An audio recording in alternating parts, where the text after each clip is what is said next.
स्वातंत्र्यवीर सावरकरांचा सातत्याने अपमान करणारे राहुल गांधी यांना सुप्रीम कोर्टानेच चपराक लावलेली आहे। आता रोज संविधान हातामध्ये घेऊन फिरणारे राहुल गांधी सर्वोच्च न्यायालयाचा मान ठेवणार का, हा माझा प्रश्न आहे।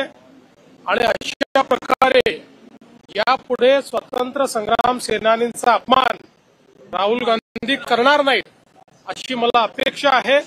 सुप्रीम कोर्टाचे मी आभार मानतो की सुप्रीम कोर्टाने किमान त्यांची जागा त्यांना दाखवली आणि ज्या प्रकारे भारतीय स्वातंत्र्याच्या नायकांना ते अपमानित करत होते, आता ते यापुढे अपमानित करणार नाहीत अशा प्रकारची माझी अपेक्षा आहे।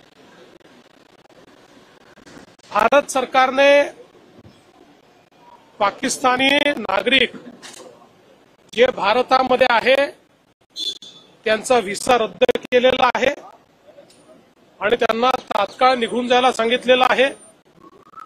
या संदर्भात असे कोण कोण नागरिक महाराष्ट्रामध्ये आहेत याची यादी तयार झालेली आहे। आम्ही मॉनिटरिंग करतोय, सगळ्या पोलीस स्टेशन्सला देखील सांगितलेलं आहे। तात्काळ वेळेमध्ये त्यांनी देश सोडून गेलं पाहिजे या दृष्टीनं पूर्ण मॉनिटरिंग केलं जाईल आणि जर कोणी त्याच्यात दिरंगाई केली तर त्याच्यावर कायदेशीर कारवाई केली जाईल।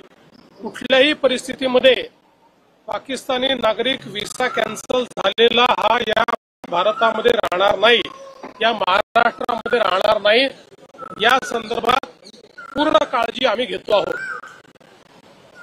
आज सुप्रीम कोर्ट ने स्वातंत्र्यवीर सावरकर जी का अपमान करने वाले श्रीमान राहुल गांधी को जिस प्रकार से एक झन्नाटेदार चाटा मारा है, मैं इसके लिए सुप्रीम कोर्ट का बहुत आभार व्यक्त करता हूं, क्योंकि लगातार राहुल गांधी स्वतंत्र संग्राम सेनानियों का, नायकों का अपमान करते रहे हैं और जिस भाषा का भी उन्होंने इस्तेमाल किया है इससे देश बहुत आहत है। मैं अपेक्षा करता हूं कि लाल संविधान लेकर घूमने वाले राहुल गांधी अब कम से कम सुप्रीम कोर्ट के आदेश का पालन करेंगे और स्वतंत्रवीर सावरकर के खिलाफ ये जो उल्टी सीधी बातें वो करते हैं वो करना बंद करेंगे।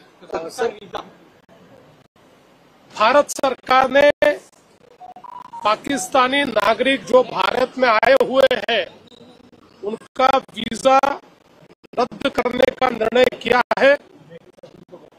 हमने तुरंत उनकी लिस्ट प्राप्त की है। महाराष्ट्र में उनको आइडेंटिफाई किया जा रहा है। पुलिस स्टेशंस को भी इत्तला दी गई है। कोई भी नागरिक पाकिस्तानी वीजा लेकर 48 घंटे से ज्यादा महाराष्ट्र में न रुके, इस दृष्टि से हमने प्रयास शुरू किए हैं और हम पूरी तरीके से मॉनिटरिंग करेंगे, उनको बाहर निकालेंगे। जो लोग ओवरस्टे करेंगे उनके ऊपर कानूनी कार्रवाई की जाएगी। सर, क्या इस बारे में अमित शाह से आपकी बात हुई कि अमित शाह ने आपको फोन करके इस बारे में कुछ जानकारी दी है? देखिए, सम्माननीय गृह मंत्री जी से इस संदर्भ में मेरी पूरी चर्चा हुई है। इसके बारे में गृह मंत्री जी से हमने पूरा मार्गदर्शन लिया है और उसी के अनुरूप ये कार्रवाई होगी। सर, काश्मीरी पर्यटकांच्या दृष्टीने अब्दुल गुलाल रिलीज होने वाली, क्या भारत में मुंबई महाराष्ट्र में रिलीज होने देंगे आप? पाकिस्तानी एक्टर है सर। देखिए, पाकिस्तानी एक्टर या पाकिस्तानी प्लेयर इनके प्रति हमारे मन में कोई सिंपती नहीं है। सर, काश्मीरमधल्या ज्या पर्यटकांचं आपलं सगळं बलात्कार सुरू आहे त्याची एक खास विमान सुद्धा 232 प्रवाशांना घेऊन अजून काही पर्यटकांची नाव आयडेंटिफाय झाली आणि त्यांना असं आहे की ज्यांच्यामध्ये पॅनिक होतं आणि रस्ते बंद असल्यामुळे ज्यांची व्यवस्था नव्हती अशा लोकांना आम्ही मोठ्या प्रमाणात इथे परत आणलेलं आहे। आता जे तिथे पर्यटक आहेत त्यांचे स्वतःच्या व्यवस्था आहेत, कोणाच्या 1 दिवस उशिरा आहे, कोणाची 2 दिवस उशिरा आहे. त्यामुळे आम्ही पहिल्यांदा तर त्यांना हे सांगतो आहोत की तुमची तिथेच आम्ही व्यवस्था करून तुमचे जे रिझर्वेशन्स आहेत त्याप्रमाणे तुम्ही परत आलं पाहिजे, अशा प्रकारचा आमचा प्रयत्न आहे. कारण सगळ्यांना परत आणणं याकरता वेळ लागणार आहे. त्याच्यामुळे त्यांनी जर त्यांच्या व्यवस्थेत म्हणजे त्यांचे अनेकांचे विमानांचे बुकिंग आहेत, पण ते बुकिंग 1 दिवस नंतरच आहे. त्यांना वाटतं 1 दिवस आधी आम्ही आलो पाहिजे. तर पहिल्यांदा तर आमचा प्रयत्न आहे की त्यांनी त्यांच्या बुकिंग प्रमाणे यावं आणि त्याकरता तिथे त्यांची जी व्यवस्था करायची ती व्यवस्था आम्ही करतो आहोत. त्याकरता गिरीश महाजनजी तिथे स्वतः आहेत. पण त्यातले काही लोक थोडे घाबरले आहेत, काही पॅनिकमध्ये आहेत. अशा लोकांना आम्ही परत आणतो. एका बाजूला हे सगळं सुरू आहे. कल रक्षा मंत्री जी ने ऑल पार्टी मीटिंग ली, लेकिन इतने संवेदनशील मुद्दे में भी उबाटा मौजूद नहीं रही. कि मुझे इस बात का बहुत दुख है कि कम से कम देश के मामलों में इस देश का इतिहास है कि सारी पार्टियां एक रही है. और जब दुश्मन हम पर हमला करता है, दुश्मन जब हमारे साथ इस प्रकार का व्यवहार करता है, तो भारत की पार्टियों ने कभी पार्टियां देखी नहीं है. हम लोग उस इतिहास को जानते हैं कि जब अटल बिहारी वाजपेयी जी ने पूर्ण रूप से बांग्लादेश के युद्ध के समय स्वर्गीय श्रीमती इंदिरा जी को समर्थन दिया था, लेकिन आज जिस प्रकार के छोटे मन से और छोटे दिमाग से यहाँ काम हो रहा है, देश की जनता माफ नहीं करेगी. शरद पवारांनी सर्वपक्षीय बैठक बोलवण्यात आली, परंतु उद्धव ठाकरे गट त्याला अनुपस्थित राहिला. काँग्रेस असेल, ओबीसी असतील यांनी समर्थन दिलं, परंतु ठाकरे गटाची कुठेतरी वेगवेगळी. मला अतिशय या गोष्टीचं दुःख आहे की या देशाचा इतिहास ते विसरले.